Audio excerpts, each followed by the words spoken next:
Dans la nuit du samedi 22 au dimanche 23 octobre 2022, vous avez l'occasion rêvée de voir disparaître une étoile sous vos yeux, tout en participant à une expérience scientifique géante.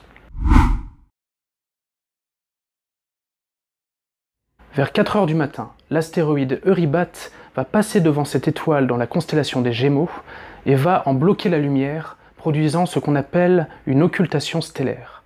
Pendant plusieurs secondes, l'étoile va disparaître, puis réapparaître dans le ciel de millions de Français. Alors cette étoile est invisible à l'œil nu, mais elle est suffisamment brillante pour être vue dans un petit télescope ou même dans certains appareils photo numériques. En observant le phénomène, puis en nous retournant le résultat de votre observation, vous allez aider les scientifiques à en apprendre plus sur Eurybates, et vous allez même contribuer à la mission spatiale Lucie de la NASA, car en ce moment, la sonde Lucie voyage vers Eurybates qu'elle survolera en 2027. Nous appelons tout particulièrement les personnes qui vivent ou observent le ciel dans la zone appelée bande d'occultation. C'est la prédiction du passage de l'ombre de l'astéroïde qui, dans la nuit du 22 au 23 octobre, traversera la France du sud-ouest au nord-est. Si vous êtes situé au cœur de cette bande, près de villes comme Pau, Limoges ou Reims, vous avez toutes les chances de voir l'étoile disparaître. Si vous êtes situé aux abords de cette bande, par exemple près de Toulouse, Bordeaux, Clermont-Ferrand, Tours ou même Metz, il est aussi possible que l'étoile disparaisse. Mais attention, ces prédictions ne sont pas parfaites. Dans un premier temps, nous appelons le plus grand nombre de personnes possible à surveiller si l'étoile disparaît ou non depuis leur site d'observation. C'est la manière la plus simple de participer à cette expérience et cela permettra de préciser la trajectoire de l'orbite d'Eurybates qui est encore incertaine.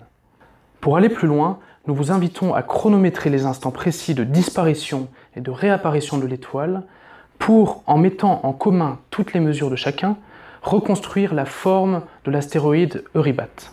Cela demande une mesure du temps absolue et la plus précise possible selon le matériel d'observation dont vous disposez. Avec un petit télescope ou une lunette, ainsi qu'un enregistreur sonore ou un chronomètre, vous pouvez participer visuellement. C'est la catégorie 1 dite à l'œil. Les détenteurs et détentrices de Véscope de la marque Unistellar sont aussi invités à participer dans la catégorie à l'Evéscope. Si vous avez un appareil photo numérique suffisamment ouvert, vous pouvez vous inscrire dans la catégorie Paparazzi. En montant votre APN au foyer de votre instrument, vous rentrez dans la catégorie astrophotographe. Enfin, si vous disposez d'une caméra pour l'astronomie pilotée par le logiciel et installée au foyer de votre télescope sur monture motorisée, vous avez la panoplie complète.